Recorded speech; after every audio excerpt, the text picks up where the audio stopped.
a tutorial on how to fix an Xbox 360 controller that won't turn on when you have fresh batteries in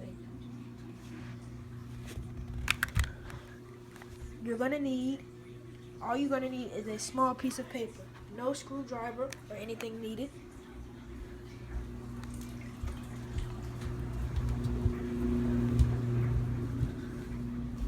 So, what you're gonna want to do is you're gonna want to take the battery pack off, leaving the batteries in.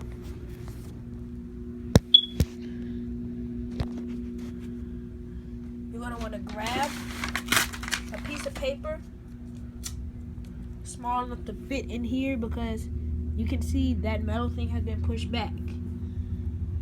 And now you're gonna want to take the piece of paper and force it in there some kind of way. You might have to rip it again and again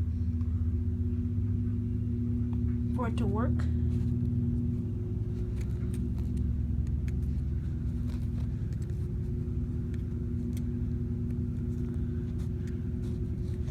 Alright, now you're going to want to take it, put it back on the controller, and it turns on.